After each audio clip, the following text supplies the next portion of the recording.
我想問咧，你估下如果要養大一個小朋友，要用幾多錢啊？一個月應該1萬左右。咁如果你覺得養到佢18歲，大概幾錢啊？百幾萬1億。用得最多錢喎，係喺邊個位咧？衣住食。呢個1億，你覺得你父母會花喺你邊個位置？買衫食嘢。買衫俾你。100萬以上啦。我覺得都要好幾十萬咯。20萬1年咯，咁如果去到18歲，咁你乘翻可能大概300零400萬。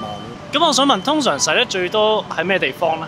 尿片啊、奶粉啊，比較多少少。呢個係第一胎。啊，係啊，冇錯冇錯。即係你啱啱做爸爸。啱啱做爸爸冇耐。應該最少要200到250個到啦。試過使錢喺屋企人身上使得最開心係邊一次啊？同阿媽過生日。用咗喺邊啊？喺佢禮物嗰度，訂咗個蛋糕，跟住買咗佢中意嘅嘢俾佢。做節咯，母親節。有一次爸爸生日嘅，用自己嘅零用錢買咗個蛋糕俾佢。佢個反應點啊？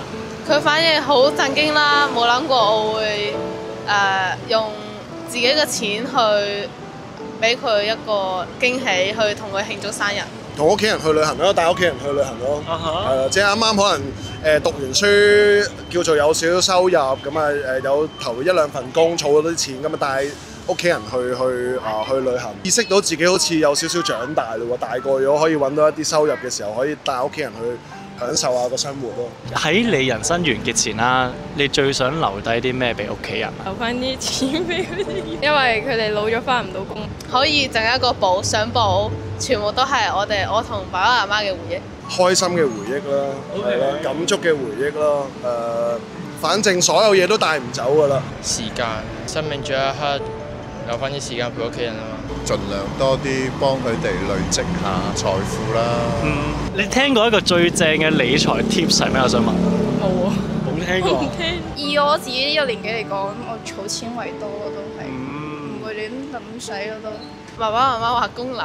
儲蓄啦，我諗都必須嘅，呢一個係投資，我覺得係要必須嘅，但係最好就了解咗成件事個背後個玩法操作啊。物業咧？